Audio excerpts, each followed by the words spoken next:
Let's get one thing straight. Nobody makes it to the top without falling flat on their face often more than once. The difference between those who rise and those who stay down isn't luck, talent, or connections. It's what they do with their defeats. Every champion, every successful entrepreneur, every person who built something meaningful has a long history of setbacks that would make most people quit. But for them, adversity is never the end of the story. It's the classroom where the biggest breakthroughs are born. See, our culture loves to celebrate winning. We post about promotions, breakthroughs, and highlight reels. But what you don't see, what rarely makes it to the feed air, the countless failures, late nights, and moments of doubt that built the foundation. The reality, most progress comes disguised as defeat. Most wisdom is earned in the trenches, not on the podium. Here's the secret nobody talks about. Defeat is never wasted unless you refuse to learn from it. The most successful people turn every setback into a stepping stone, every loss into a lesson plan. They don't hide from their failures, they analyze them. They ask, what did this experience come to teach me? Where did I go wrong? What can I do better next time? Instead of wallowing in regret, they go to work on themselves. Let's get practical. The first step to learning from adversity is to drop the victim mindset. When something goes wrong, when you're rejected, fail an exam, lose money, or hit a wall, it's tempting to blame circumstances, other people, or bad luck. But here's the truth. As long as you're blaming, you're not learning. Growth begins the moment you take ownership, no matter how unfair things seem. Start treating every defeat as a data point, not a dead end. Champions study their losses like a detective studies a crime scene, not to dwell on the pain, but to collect clues. What decisions led to this outcome? What signals did I miss? Did I prepare enough? Act too soon? Trust the wrong advice? Or overlook a key detail? The more honest you are, the more powerful the lesson. Don't forget, defeat is a universal language. Everyone experiences it, even the people who look like they have it all together. The ones who keep moving forward are those who refuse to let setbacks define them. They know that every failure is just unfinished business, a problem, waiting for a new solution, a skill waiting to be developed, or a perspective waiting to be changed. Here's your first challenge. This week, review your last major setback. Don't just remember it, break it down. Write out what happened, how you felt, and most importantly, what you learned. Even if the lesson is, I need to ask for help sooner, or I need to try a different approach, you're already ahead of the crowd. Remember, adversity isn't your enemy. It's your best teacher if you're willing to listen. Don't waste your defeats. Learn from them, and they'll become the bricks you use to build your greatest success.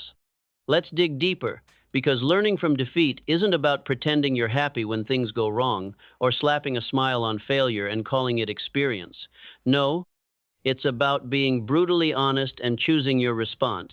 You can't always control what happens to you, but you have absolute control over what you do next. Here's the hard truth. Most people never get past their setbacks. They treat every defeat as a final judgment, a mark of what they're worth. But the winners, they treat setbacks as temporary feedback. They know failure isn't fatal, it's simply information. It's the world's way of saying, try again, adjust your strategy, grow stronger. Think about any story of success you admire. Strip away the highlight reel, and what you'll find is someone who got knocked down, sometimes spectacularly, and made the decision to get back up. They saw adversity not as a wall, but as a signal. Something in their approach, attitude, or preparation had to change. That's not blind optimism, it's strategic humility. It's saying, if this didn't work, something else might. Here's a powerful mindset shift. See each defeat as tuition you pay for real-world wisdom. Some lessons are expensive, some sting. But the alternative, refusing to learn, blaming the world, and quitting early costs much, much more. The people who grow the most are those who stay curious in the face of failure. They ask better questions. What can I take from this? Where did I miss a warning sign? Who can I learn from who's already faced this roadblock? It's easy to get discouraged when you see others seemingly succeed overnight. But what you don't see are the years of rejection, the false starts, and the quiet persistence that built their luck. Luck, in most cases, is just the compound interest of never giving up, of treating defeat as the start of a new experiment, not the end of the journey. Let's get practical. Start building a failure journal. Whenever things don't go your way, write down exactly what happened, how you reacted, and this is key what you learned. Over time, you'll spot patterns. You'll see how often you bounced back, and how each setback nudged you a little closer to mastery. Here's another tool. Reframe your language. Instead of I failed, say I discovered one way that doesn't work for me yet. This isn't just positive thinking, it's accurate thinking. It's how you train your mind to focus on solutions, not just on pain. Remember, adversity isn't out to break you. It's out to build you if you'll let it. So the next time defeat knocks on your door, answer it with a pen, a notebook, and a question. What's the lesson here? That's how ordinary setbacks become extraordinary stepping stones. Let's face it, adversity never feels good in the moment. It stings, it frustrates, and sometimes it even knocks the wind out of you. But here's the secret, that every high achiever learns sooner or later adversity is often a disguise for opportunity. The road to every meaningful success is paved with setbacks that forced you to think harder, act smarter, and reinvent your approach. Every time you stumble, you're handed a unique gift, the chance to ask, what can I do differently? Most people, when faced with defeat, spend their energy blaming the world or hiding from the pain. But the winners, they dig for the lesson. They know that every tough situation comes with a message, if you're willing to listen. A skill you haven't mastered, a relationship you need to build, a habit you need to change, or a blind spot you need to address. Here's where it gets practical. Start treating adversity like a diagnostic tool. When something goes wrong, ask yourself, what exactly happened? No sugarcoating. Which of my actions or assumptions contributed to this outcome? What warning signs did I miss, and how can I spot them next time? Who can I ask for advice, guidance, or a new perspective? Turn defeat into a personal feedback loop. It's not about beating yourself up. It's about becoming your own best coach. And don't just do this in your head, write it down. There's power in seeing your analysis on paper. Over time, you'll start to notice patterns. You'll get faster at spotting mistakes and even faster at finding new solutions. Remember, adversity is never random. There's a pattern behind every tough break. Maybe you were rushing, ignoring your intuition, or working alone when you needed help. The more you study your defeats, the more you'll see that setbacks are like breadcrumbs, each one pointing you to a better path if you're willing to follow. Let's bust a myth.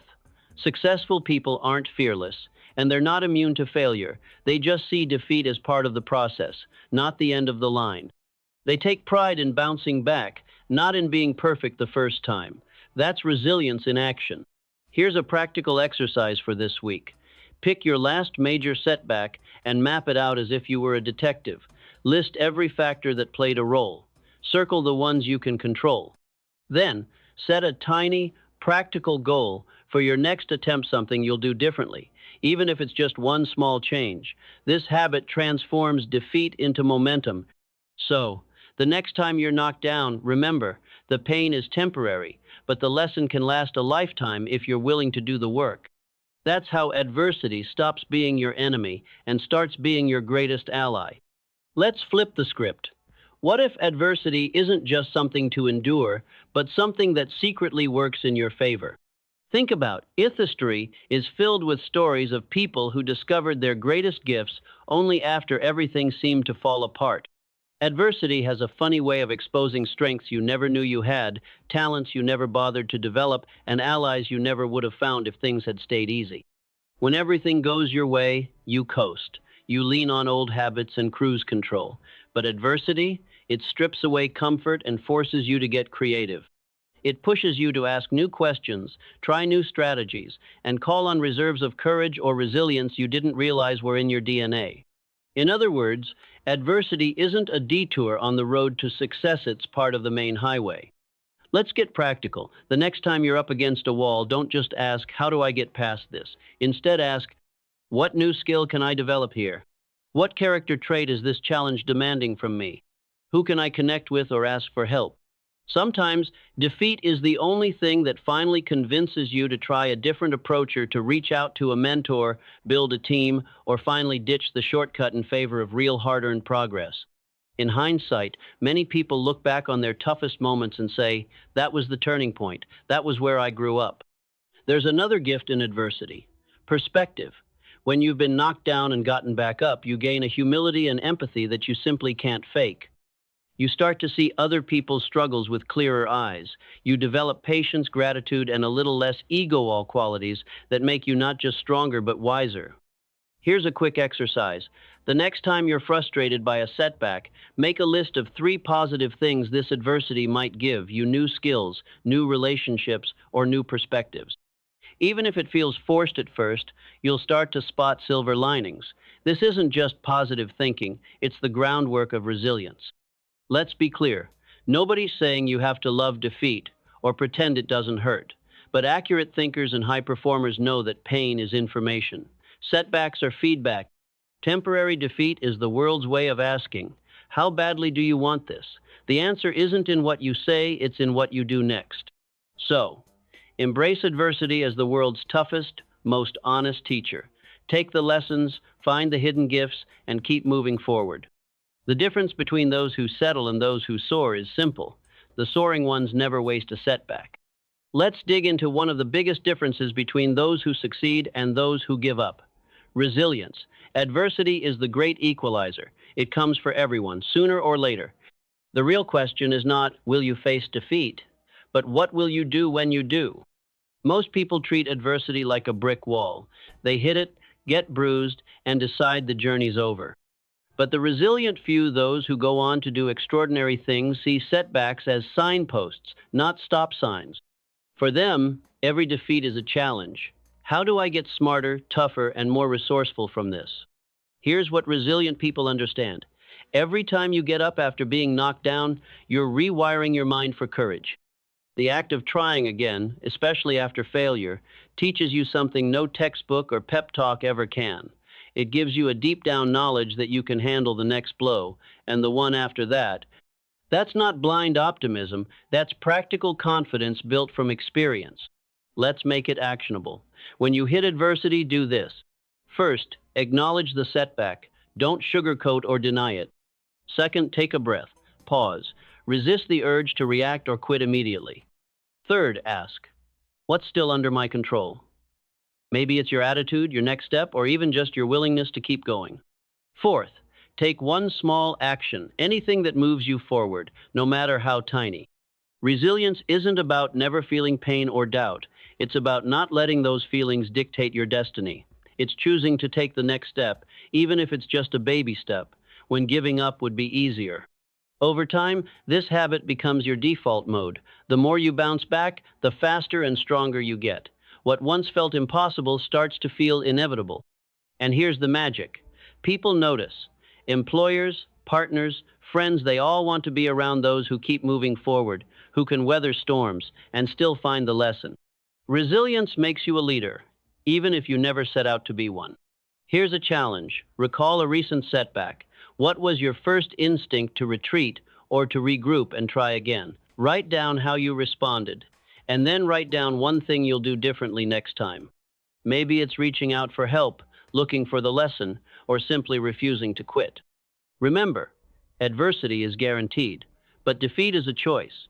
When you train yourself to stand back up again and again, you not only build character, you build a life that adversity can't break. Now, let's talk about the mindset that sets true achievers apart.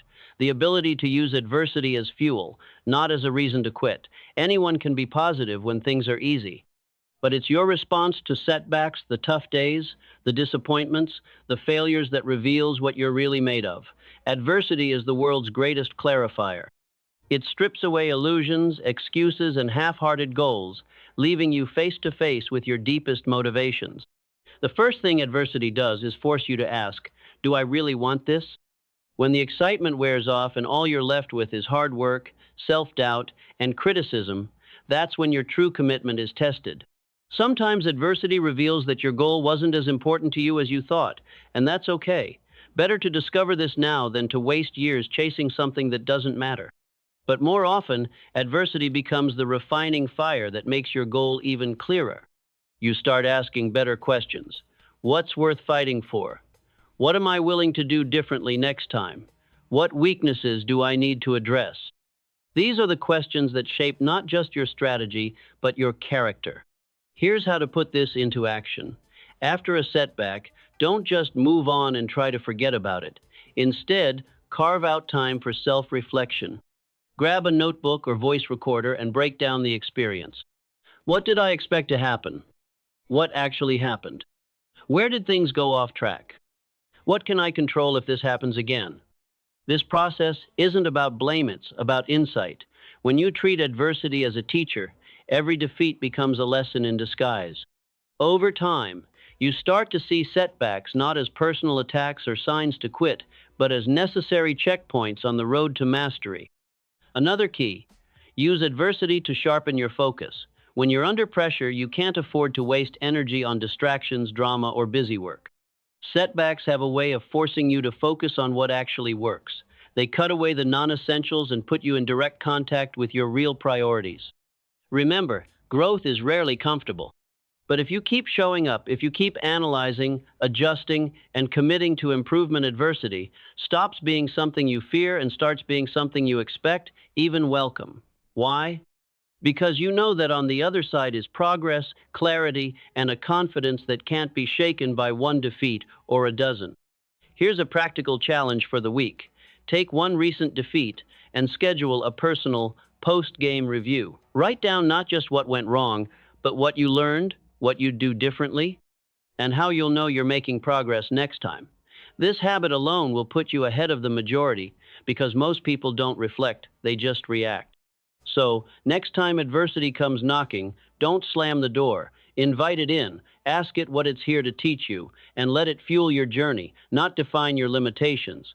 Let's talk about resourcefulness, the hidden superpower that adversity unlocks in those willing to face it head on. When everything is smooth sailing, you rarely have a reason to innovate, to stretch, or to invent new ways forward. But let the storm hit, let your best laid plans unravel, and suddenly you're forced to get creative.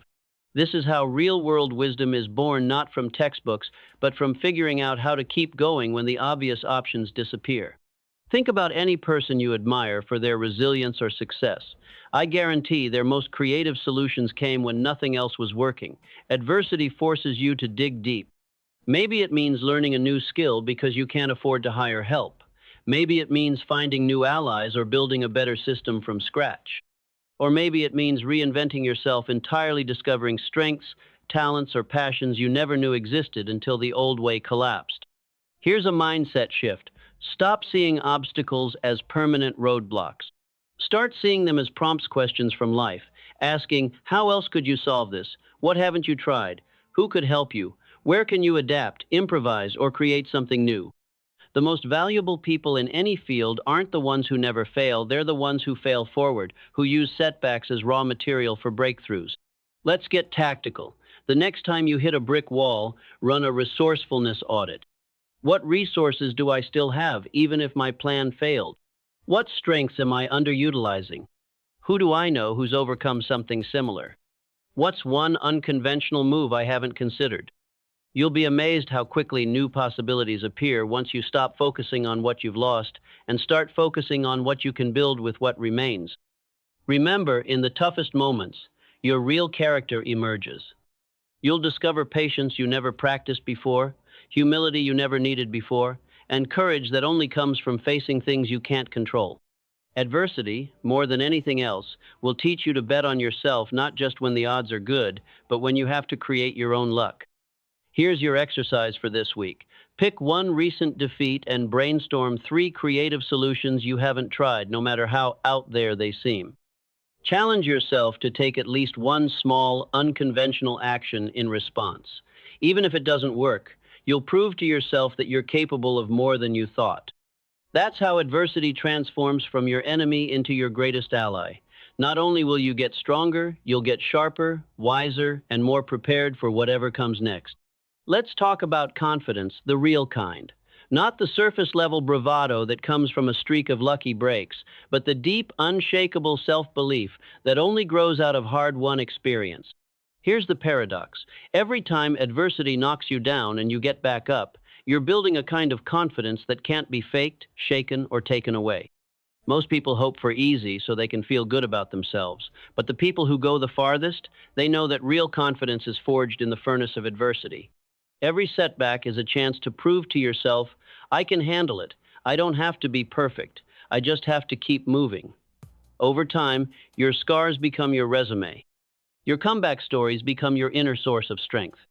This is how authentic leaders are born. They don't inspire others because they've never stumbled, they inspire because they kept going, learned, and grew. When you're open about your defeats and what they taught you, people trust you more. They see themselves in your journey. They believe you when you say, you can get through this because you've lived it. Let's get practical. After every defeat, make a habit of writing down what you learned about yourself. Not just what went wrong externally, but what strengths you uncovered, what values you stood by, and what fears you faced down. Over time, you'll see a pattern of growth that builds genuine self-respect. And that's the kind of confidence that lasts when the world is throwing curveballs.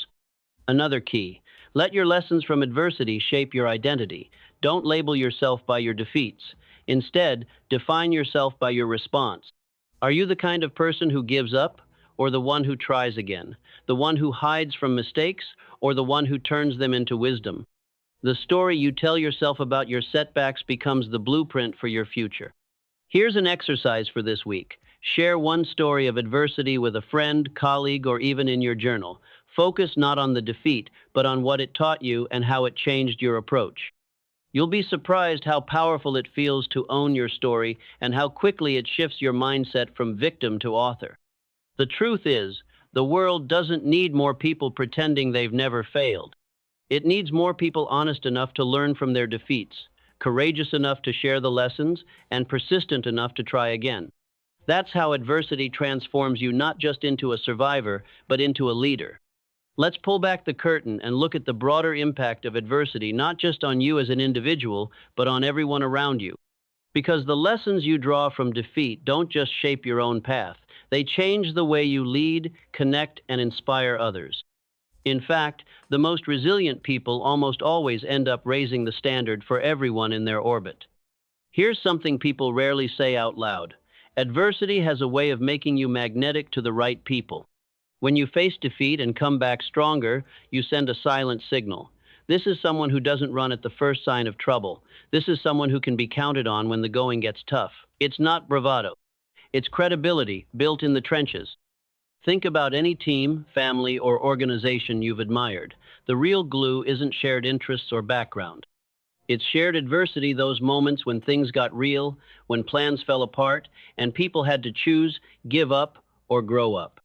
In the aftermath, relationships get deeper, trust grows, and a sense of loyalty forms that can't be replicated by surface-level success. Shared adversity is the backbone of real culture, whether in business or at home. But let's not stop there.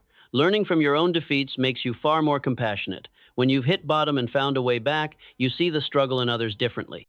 You're less likely to judge, more likely to listen, and more willing to help. That's not just being nice, it's understanding, on a gut level, that failure is universal and recovery is possible. You become the person people seek out for advice, support, or simply a bit of honest perspective. This is especially powerful in leadership. Ever notice how teams rally around leaders who've been through the fire?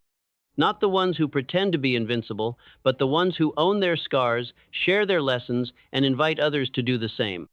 When you're open about your setbacks and about what you learned, your vulnerability becomes a bridge. You show people it's safe to admit mistakes, safe to ask for help, and safe to take risks without fear of permanent exile for a single failure. Let's get even more practical. If you want to deepen your relationships and build a culture of growth, start making lessons learned a regular conversation. After any team project, family challenge, or even a personal goal gone sideways, ask, what did we learn? What will we do differently next time? How can we support each other through setbacks? Turn reflection into a ritual, not just a one-off event. Over time, you'll notice less finger-pointing, more brainstorming, and a shared willingness to stretch beyond the comfort zone. And here's something you might not expect. The more openly you process adversity, the more you attract people who value growth over ego.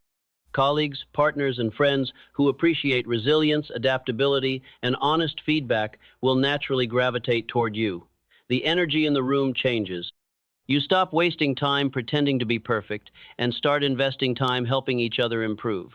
That's how true collaboration and true progress happen. Let's not sugarcoat it.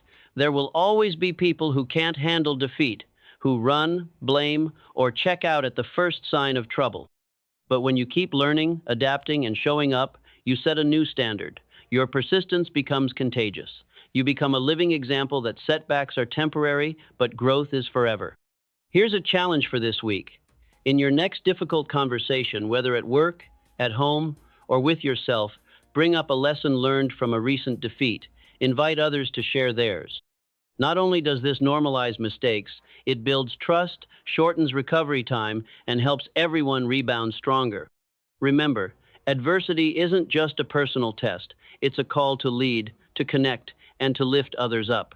When you show the courage to learn out loud, you don't just change your own life, you change the lives of everyone you touch. So here we are at the finish line, and if you're thinking like an achiever, you know this isn't really the end. Because the journey of learning from adversity and defeat never truly stops.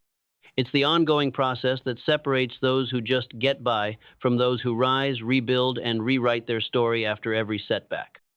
Let's face it, nobody gets through life undefeated. But you have a choice about what your losses mean. Will they become excuses for shrinking back, or will they be the fuel for your next breakthrough?